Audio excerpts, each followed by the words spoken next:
আসসালামু আলাইকুম ওয়া রাহমাতুল্লাহি ওয়া বারাকাতুহু। প্রিয় দর্শক, শুরু হলো আজান বিষয়ক দেশের প্রথম রিয়েলিটি শো বিআরবি আজান olympiad powered by BRB hospitals limited season 1। সাথে আছি মাসুম বিল্লাহ বিন রেজা। দেশ কিংবা দেশের বাইরে যে যেখান থেকে আমাদের এই নতুন আয়োজন দেখছেন, আশা রাখি ভালো আছেন। আমরা দোয়া করি আল্লাহ তাআলা আপনাদের সবাইকে সব জায়গায় সবসময় ভালো রাখুন। দর্শক, আজান শুধু শোনার বিষয় না, এর জবাব দেওয়ার বিষয় রয়েছে। দুই ধরনের জবাব, একটা হচ্ছে মৌখিকভাবে জবাব দেওয়া, আবার হচ্ছে জামাতে শামিল হওয়া, সলাতে শামিল হওয়া। এটা হচ্ছে মর্মগত অর্থ। এজন্য আমরা সঠিকভাবেই জবাব আদায় করব। সারা দেশ থেকে আমরা 30 জন মুয়াজ্জিনকে বাছাই করেছিলাম। সেখান থেকেই দেশ সেরা মুয়াজ্জিন বাছাই করব, নির্বাচন করব, যার কণ্ঠ বিশ্ববাসীকে মুগ্ধতা ছড়াবে, মুগ্ধ করবে তার আজান। আজ আমাদের থিয়েটার রাউন্ডের দ্বিতীয় পর্ব। আজকের পর্বের আজান মূল্যায়নের জন্য আমাদের সাথেই রয়েছেন আন্তর্জাতিক খ্যাতিসম্পন্ন কারি, জাতীয় মসজিদ বাইতুল মুকাররমের সম্মানিত মুয়াজ্জিন কারি হাবিবুর রহমান মিশকাত। আসসালামু আলাইকুম ওয়া রাহমাতুল্লাহি ওয়া বারাকাতুহু। আমাদের সাথে আরও রয়েছেন একজন বিশেষ অতিথি, বিশিষ্ট মিডিয়া ব্যক্তিত্ব, খতিব ওয়াইজ শাইখ সরার হোসাইন। আসসালামু আলাইকুম ওয়া রাহমাতুল্লাহ। প্রিয় দর্শক, আমাদের আজকের থিয়েটার রাউন্ডের দ্বিতীয় পর্বের প্রথম প্রতিযোগী আল মুফরাদ, উত্তরার বন্ধু আল মুফরাদ। আসসালামু আলাইকুম ওয়া রাহমাতুল্লাহি ওয়া বারাকাতুহু। আল্লাহু আকবার,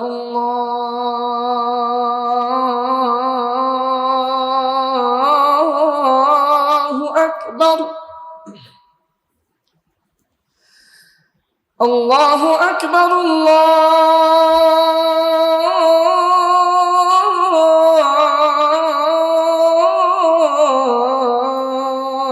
আল্লাহু আকবার। أشهد أن لا إله إلا الله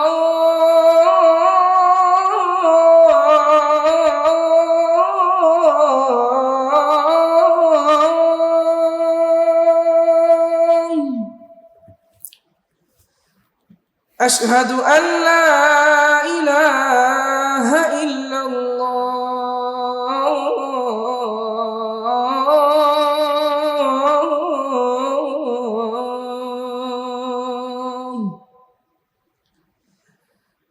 أشهد أن محمد رسول الله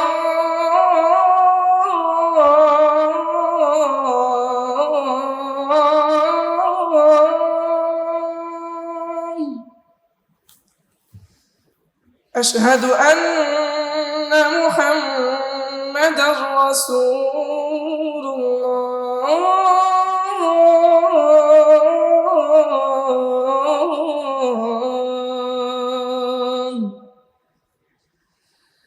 حي على الصلاة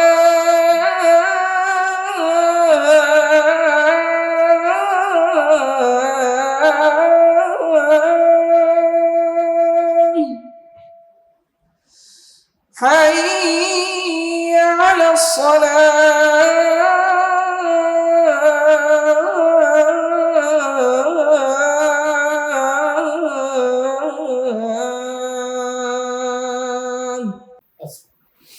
হাসান বারাকাল্লাহু ফিক।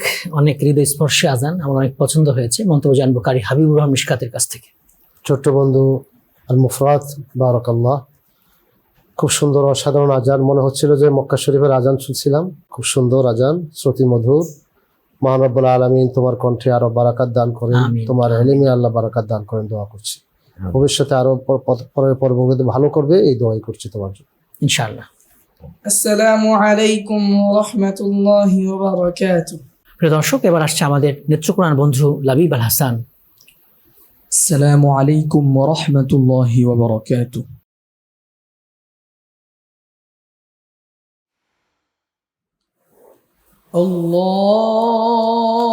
আল্লাহু আকবার, আল্লাহু আকবার,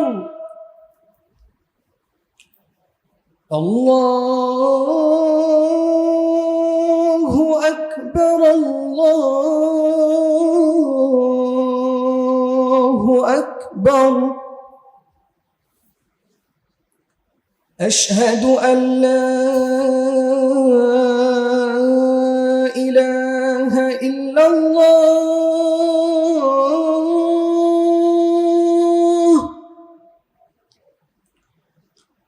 أشهد أن لا إله إلا الله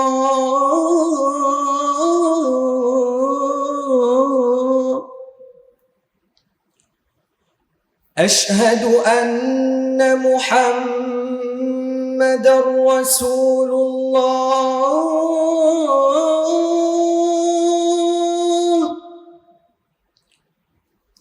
أشهد أن محمدا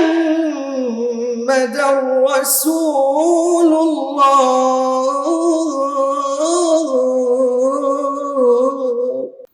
হাসবুক।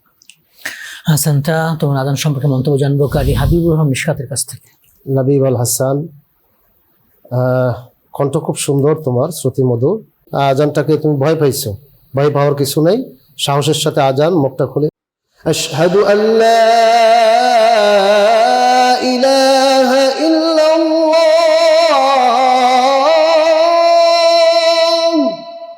নাকে আটকানো যাবে না, নাক দিয়ে বলা যাবে না, কণ্ঠটা ছেড়ে আওয়াজটাকে বুলন্দ করে, হ্যাঁ, আজান সাহসের সাথে আজান দেওয়ার চেষ্টা করবে। পরের পরগুলো ভালো করো, এই দোয়া করছি ইনশাআল্লাহ। আসসালামু আলাইকুম ওয়া রাহমাতুল্লাহি ওয়া বারাকাতুহু। প্রিয় দর্শক, আমাদের এবারের প্রতিযোগী ঢাকার দক্ষিণ বনশ্রীর বন্ধু মাজিদুল ইসলাম। আসসালামু আলাইকুম ওয়া রাহমাতুল্লাহি ওয়া বারাকাতুহু। আল্লাহু আকবার, আল্লাহু আকবার, আল্লাহু আকবার, আল্লাহু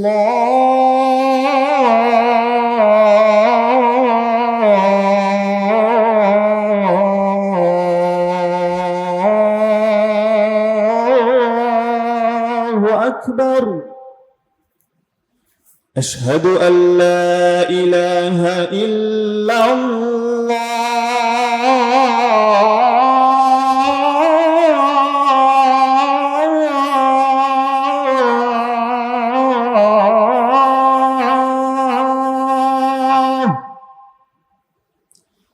أشهد أن لا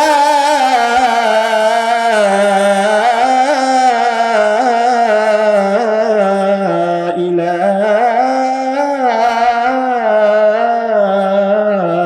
إلا الله أشهد أن محمدا رسول الله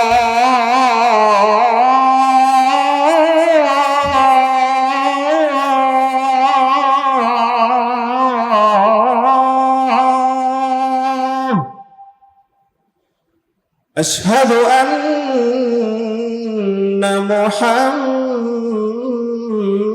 محمدا رسول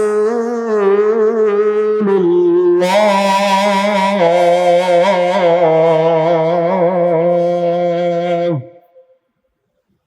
حي على الصلاة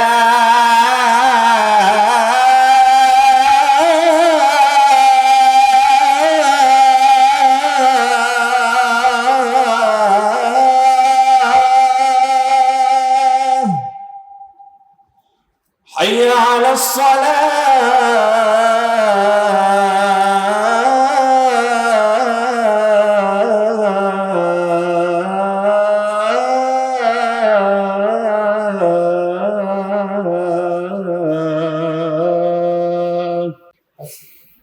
হাসানটা অনেক সুন্দর, অনেক সুন্দর। মন্তব্য জানবো কারি হাবিবুর রহমান মিশকাতের কাছ আল্লাহ থেকে। তাবারাকাল্লাহ। মাজিদুল ইসলাম, ভালোই লাগছিল আজান। তো একটা জায়গায় একটু সমস্যা হয়েছে, এই হাইয়া আলাস হালাস সালাহ, হাইয়া আলাস সালাহ, এই সিফতটা একটু সুন্দর করে ধরে আদায় করতে হবে। আর বাকি আর একটু অন্তর দিয়ে দিল লাগিয়ে আজান দিতে হবে, যেন মানুষের মনটা নামাজের দিকে অগ্রসর হয়। এরকমভাবে আজান একটু প্র্যাকটিস করতে হবে, ভালো করে প্র্যাকটিস করবা, ইনশাল্লাহ ভবিষ্যৎ তোমার উজ্জ্বল। ইনশাল্লাহ তোমার জন্য দোয়া করছি, আল্লাহ যেন তোমার পরের পর্বগুলোতে ভালো করো, এই দোয়াই করছি। আমিন আমিন। আসসালামু আলাইকুম ওয়া রাহমাতুল্লাহি ওয়া বারাকাতুহু। প্রিয় দর্শক, আমরা এবারে যাব আমাদের বিশেষ অতিথির কাছে তার মন্তব্য জানার জন্য। আমাদের সাথে রয়েছেন বিশিষ্ট মিডিয়া ব্যক্তিত্ব খতিব ওয়াইদ শাইখ সরার হোসেন। আমাদের নতুন আয়োজন আপনার কেমন লাগলো? আলহামদুলিল্লাহ, আসলে বিআরবি আজান অলিম্পিয়াড এত সুন্দর একটি আয়োজন ওনারা করেছেন যে আসলেই একটা ব্যতিক্রম ধর্মী আয়োজন। যে আমরা প্রতিদিন আজানের ধ্বনি শুনি, এই আজান কিন্তু নবী মুহাম্মদ সাল্লাল্লাহু আলাইহি সাল্লামের উপর ওহীর মাধ্যমে নাজিল হয়নি, স্বপ্নের মাধ্যমে নাজিল হয়েছে। সাহাবে আজমাইনদের মধ্য থেকে অনেকেই স্বপ্ন দেখেছেন, যা দেখেছেন হুবহুব তা বর্ণনা করেছেন এবং হযরত বিলাল রাদিয়াল্লাহু তাআলা আনহুকে প্রথম মুয়াজ্জিন হিসাবে নবী মুহাম্মদ সাল্লাল্লাহু আলাইহি সাল্লাম দায়িত্ব দিয়েছেন। সৌভাগ্য এই যে পৃথিবীতে আজান শুরু হয়েছে এখন পর্যন্ত, সেই 1400 বছর পর্যন্ত আজান কিন্তু চলছে। পৃথিবী, আমরা করোনার সময় পৃথিবী থমকে গিয়েছিল কিন্তু আজান বন্ধ হয়নি। সালাত আমরা বাড়িতে পড়েছি কিন্তু মসজিদের আজান কিন্তু কন্টিনিউ ছিল, চালু ছিল। কারণ কি? কারণ হচ্ছে আজানের মধ্যে আল্লাহ সুবহানাহু ওয়া তাআলার বরত্ব প্রকাশ হচ্ছে এবং নবী মুহাম্মদ সাল্লাল্লাহু আলাইহি সাল্লামের রিসালাতের ঘোষণা আসছে। এবং প্রত্যেকটি মানুষের জন্য, নারী পুরুষ ঈমান আনার পরেই যে আমল সালাত, এই সালাতের আহ্বান এখানে করা হচ্ছে। তাহলে তিনটা জিনিস এই আজানের মধ্যে, একটি হচ্ছে আল্লাহর বরত্ব প্রকাশ, আরেকটি হচ্ছে নবী মুহাম্মদ সাল্লাল্লাহু আলাইহি সাল্লামকে নবী হিসেবে ঘোষণার মাধ্যমে নবী হিসেবে মেনে নেওয়া, আরেকটি হচ্ছে ঈমানের কালিমা পরিপূর্ণ হওয়ার সাথে সাথে যে সালাত আমাদের উপর ফরজ করা হয়েছে, সেই সালাতের আহ্বান। এবং এই সালাত আদায় করলে যে কল্যাণ নিহিত আছে তার একটি স্পষ্ট ঘোষণা এই আজানের মধ্যে আছে। আমি অবাক হয়ে গেছি যে আজকে যতগুলি প্রতিযোগিতায় তারা অংশগ্রহণ করেছে, বয়স অল্প, কিন্তু এই অল্প বয়সে এত সুন্দর সুন্দর আজান তার রপ্ত করেছে। যে সুরগুলি, আজানের সুর আমাদেরকে বিমোহিত করে ফেলে। আজানের সুরকে আমরা এমনভাবে শুনি, মনে হয় যে পৃথিবীর এত সুন্দর সুর পৃথিবীতে আর কোথাও নেই। আপনাকে অনেক ধন্যবাদ আমাদের সুন্দর মন্তব্য করার জন্য। জাযাকুমুল্লাহ খাইর। জাযাকাল্লাহ। প্রিয় দর্শক, মাজিদুল ইসলামের আজানের মধ্য দিয়ে আজকের পর্ব শেষ হয়ে গেল। আপনারা দেখছিলেন আজান বিষয়ক দেশের প্রথম রিয়েলিটি শো বিআরবি আজান olympiad, powered by BRB hospitals limited. মাহে রমাদান আমাদের শিক্ষা দেয় লোভ লালসা মুক্ত হওয়ার, শিক্ষা দেয় পাপাচার মুক্ত হওয়ার। তাই আসুন আমরা লোভ লালসা থেকে মুক্ত থাকি, পাপাচার থেকে মুক্ত থাকি। আমিন। আসসালামু আলাইকুম ওয়া রাহমাতুল্লাহি ওয়া বারাকাতুহু।